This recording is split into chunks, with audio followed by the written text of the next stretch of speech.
Principios de contabilidad generalmente aceptados, PCGA.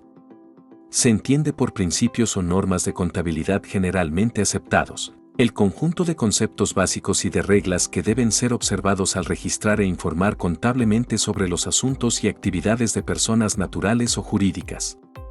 Estos principios son emitidos por instituciones con autoridad reconocida, derivadas de la práctica más frecuente y, por tanto, más recomendables. Son reglas extraídas de la propia práctica, avaladas por su habitualidad, respaldadas por un organismo solvente, amplio grado de difusión y orientadas hacia el cumplimiento de un objetivo contable concreto. Principio de partida doble.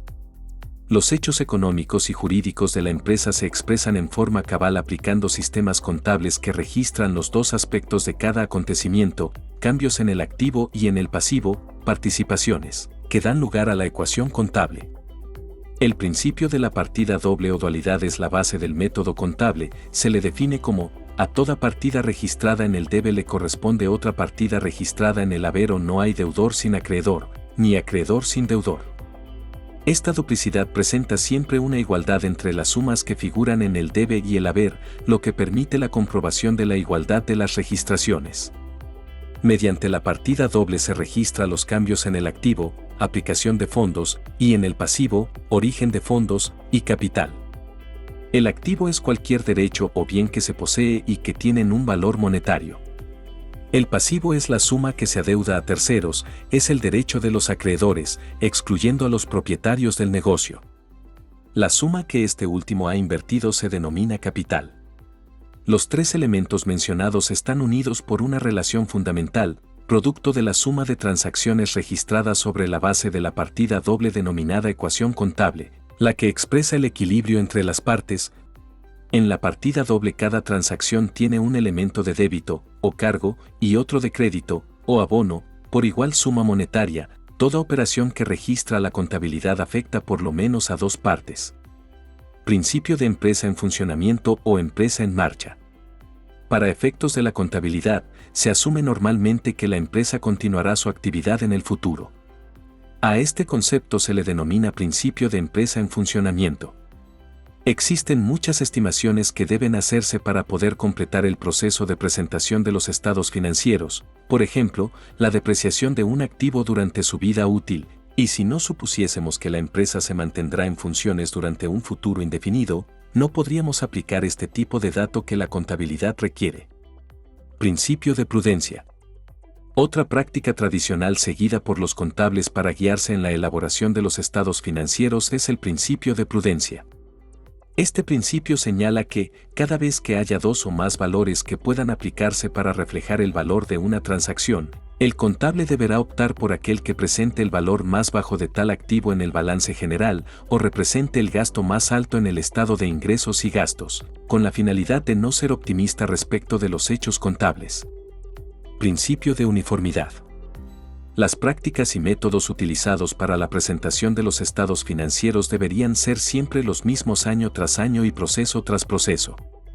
Si, por cualquier razón, la empresa y su contable acuerdan cambiar el método de presentación de cualquier partida de los estados financieros, deberá introducirse una nota al pie de dichos estados explicando las razones por las cuales el o los métodos fueron cambiados. Ejemplo, si la empresa por varios periodos ha presentado el estado de resultados integral por la función del gasto, no podrá cambiar de un periodo a otro al estado de resultados integral por la naturaleza del gasto. Principio de causación o acumulación. Este principio es el que regula el reconocimiento de gastos e ingresos en los estados financieros. Los ingresos son reconocidos en el momento en que se realiza la transferencia de los bienes o de la prestación del servicio, y no en el momento en que se reciba el efectivo correspondiente. Esto significa, por ejemplo, que una vez que se haya prestado un servicio por el cual se efectuará un cobro, el importe respectivo se mostrará en los estados financieros independientemente de si se ha producido o no la recepción del importe involucrado. De forma similar, los gastos se reconocen cuando se incurre en ellos, no cuando se haya transferido el dinero correspondiente a dicho gasto. Principio de importancia relativa. Podrá admitirse que no se apliquen estrictamente algunos de los principios contables siempre y cuando la importancia relativa en términos cuantitativos de la variación que tal hecho produzca sea escasamente significativa y, en consecuencia, no altere los estados financieros básicos. Principio de no compensación. No podrán compensarse las partidas del activo y del pasivo del balance general, ni las de gastos e ingresos que integran la cuenta de pérdidas y ganancias, salvo que una norma lo regule de forma expresa. Se valorarán separadamente los elementos integrantes de los estados financieros básicos. Principio de equidad. Es el principio fundamental que debe orientar la acción del profesional contable en todo momento y se anuncia así. La equidad entre intereses opuestos debe ser una preocupación constante en contabilidad, puesto que los que se sirven de o utilizan los datos contables pueden encontrarse ante el hecho de que los intereses particulares se hallen en conflicto. De esto se desprende que los estados financieros deben prepararse de tal modo que reflejen, con equidad, los distintos intereses en juego en una empresa dada. Principio de ente.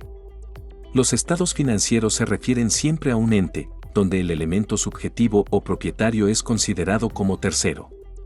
El concepto de ente es distinto del de persona, ya que una misma persona puede producir estados financieros de varios entes de su propiedad. El principio de ente o principio de entidad establece el supuesto de que el patrimonio de la empresa se independiza del patrimonio personal del propietario, considerado como un tercero. Se efectúa una separación entre la propiedad, accionistas o socios o propietario, y la administración, gerencia, como procedimiento indispensable de rendir cuenta por estos últimos. El ente tiene vida propia y es sujeto de derechos y obligaciones, distinto de las personas que lo formaron.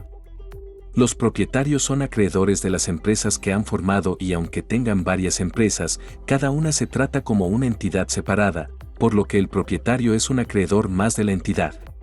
Es frecuente observar en las empresas unipersonales o sociedades de propiedad mayoritaria de una persona la mala práctica de utilizar los recursos monetarios o bienes de la empresa en beneficio o uso personal, cancelándose facturas o asumiendo gastos particulares ajenos a la empresa, situación que debe obligar a adoptar normas adecuadas de registración contable que diferencien los bienes, derechos u obligaciones personales de los que corresponden a la empresa. Contablemente se debe distinguir entre la entidad y los intereses ajenos al mismo. Principio de bienes económicos. Los estados financieros se refieren siempre a bienes económicos, es decir, bienes materiales e inmateriales que poseen valor económico y, por ende, susceptibles de ser valuados en términos monetarios. Se registra en libros todo acto o bien susceptible de valor de intercambio, independientemente de la forma como se ha obtenido, y por el cual alguien está dispuesto a pagar un precio.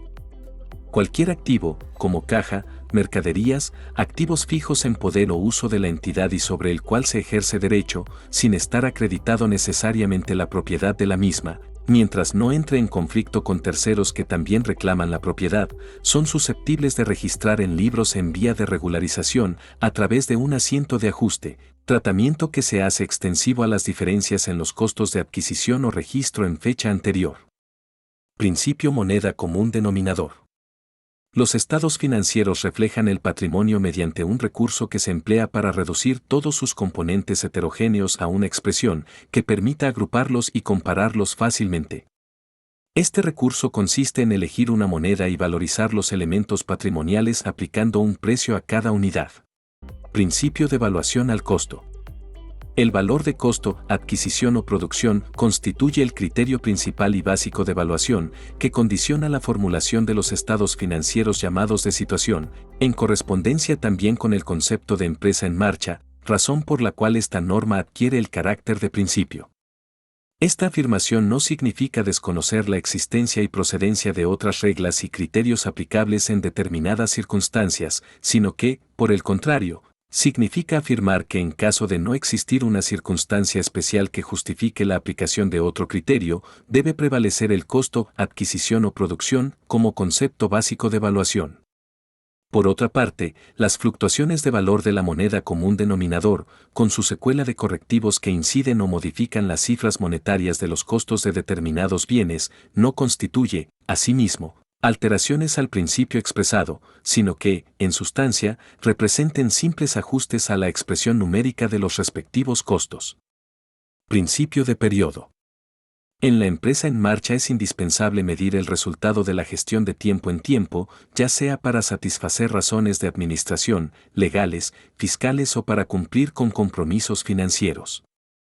El lapso que media entre una fecha y otra se llama periodo. Para los efectos del plan contable general, este periodo es de 12 meses y recibe el nombre de ejercicio. Las empresas tienen una duración indefinida e ilimitada. Por consiguiente, sus resultados solo se conocen sino hasta que concluya su existencia, por lo que es necesario dividir el desarrollo de sus actividades en periodos contables y establecer al cierre del periodo los resultados de operación y su situación financiera e informar de los hechos importantes que han generado cambios en la participación de los propietarios de la empresa durante ese lapso. Principio de objetividad. Los cambios en el activo, pasivo y en el patrimonio neto, se deben reconocer formalmente en los registros contables, tan pronto como sea posible medirlos objetivamente y expresar esta medida en términos monetarios. La objetividad consiste en evaluar contablemente los hechos y actividades económicas y financieras en que participa la empresa, tal como estos se presentan, libre de prejuicios. Los estados financieros deberán reflejar un punto de vista razonable y neutral de las actividades desarrolladas y ser susceptibles de verificación por terceros. Objetividad en términos contables es una evidencia que respalda el registro de la variación patrimonial. La evidencia puede estar constituida por documentos mercantiles convencionales o por hechos no necesariamente documentados, caracterizado por cierto grado de certidumbre, como es la variación del tipo de cambio de una moneda extranjera de una fecha a otra, variación en la cotización de títulos como acciones y bonos, estimación de la probable incobrabilidad de letras por cobrar, provisión por mercaderías obsoletas, etc. Principio de realización. Los resultados económicos se registran cuando sean realizados, o sea cuando la operación que los origina queda perfeccionada desde el punto de vista de la legislación o de las prácticas comerciales aplicables y se hayan ponderado fundamentalmente todos los riesgos inherentes a tal operación. Con respecto a las operaciones de compra, venta, se considera vendido un bien cuando se concreta la entrega de la mercadería o es puesta a disposición del comprador, lo que permite atribuir objetivamente su correspondiente costo. En caso de venta de servicios formalizados por contratos en los cuales se cobra por anticipado, los resultados serán reconocidos en función de la realización periódica de los servicios, lo que implica afectar a resultados, generalmente en forma mensual. Principio de importancia relativa. Al ponderar la correcta aplicación de los principios generales y las normas particulares, es necesario actuar con sentido práctico. Frecuentemente se presentan situaciones que no encuadran dentro de aquellos y que, sin embargo, no presentan problemas porque el efecto que producen no distorsiona el cuadro general.